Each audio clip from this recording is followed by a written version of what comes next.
السلام علیکم ورحمۃ اللہ وبرکاتہ۔ آج کی ہماری اس گفتگو کا عنوان ہے شب قدر، اور شب قدر کی اہمیت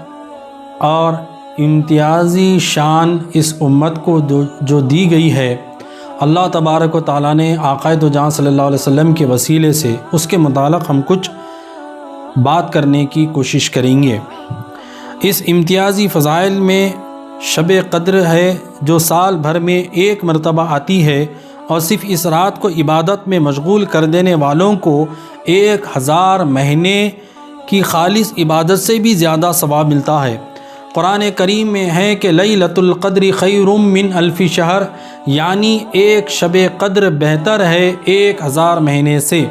قرآن کریم نے اس رات کی عبادت کو 1000 مہینے کی عبادت کے برابر نہیں بلکہ اس سے بھی زیادہ بہتر فرمایا ہے، اور اس میں زیادہ کی کوئی حد مقرر نہیں فرمائی ہے۔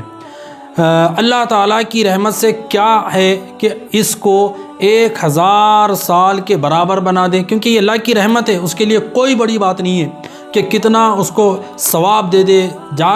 جاگنا صرف نہیں بتایا جا رہا، جاگ کر اللہ کی عبادت کرنے والوں کے لیے 1000 مہینوں سے زیادہ اس کو ثواب دیا جا رہا ہے۔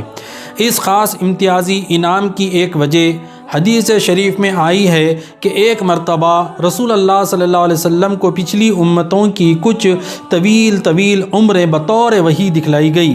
جو تاریخ اور روایت سے معلوم ہوتا ہے کہ سینکڑوں سال کی ہوا کرتی تھی۔ اس کے بالمقابلے میں یہ بھی معلوم ہوا کہ آپ صلی اللہ علیہ وسلم کی امت کی عمریں ان کے مقابل بہت کم ہیں،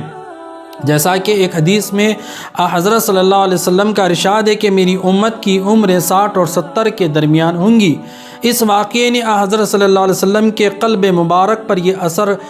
کیا کہ اس حساب سے تو میری امت کے اعمال صالحہ اور عبادت میں سب سے کم رہ جائیں گے۔ تو اللہ تعالیٰ نے آپ کے قلب مبارک سے اس غم کو دور کرنے کے لیے لیلۃ القدر نازل فرما کر بتلا دیا کہ آپ فکر نہ کریں، اس امت کو عمل کی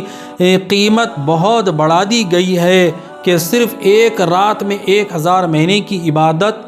سے زیادہ ثواب حاصل کر سکتے ہیں، تاکہ دوسری امتوں کے مقابلے میں آپ کی امت کے ثواب زیادہ ہو جائے۔ تو اللہ تعالیٰ کا یہ کتنا بڑا احسان ہے آقا دو جہاں صلی اللہ علیہ وسلم کے وسیلے سے کہ ہماری عمریں 60 70 80 زیادہ سے زیادہ 100 ہے۔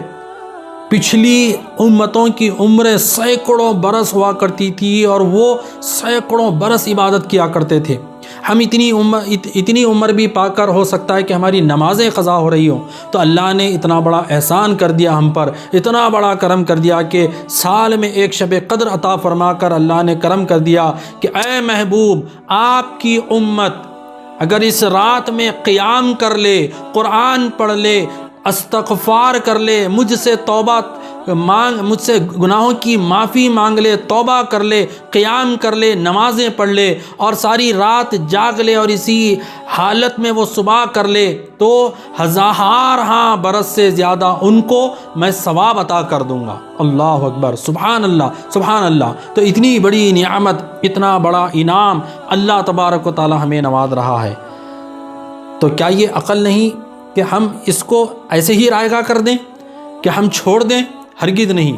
تو ہمیں چاہیے کہ شب قدر میں مغرب کی نماز کے ساتھ جہاں تک ہو سکے ہم کوشش کریں اہتمام کرنے کی، مصلی بچھا لیں اور نمازوں کے ساتھ نمازیں پڑھیں۔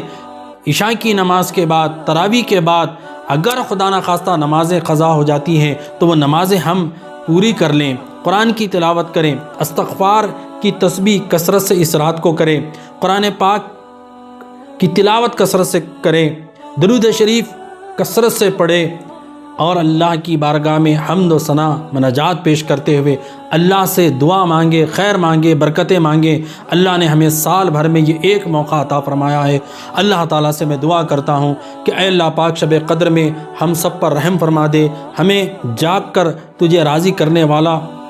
بنا دے اور شب قدر کی قدر کرنے والا بنا دے۔ اس رات میں ہمیں قیام کر کر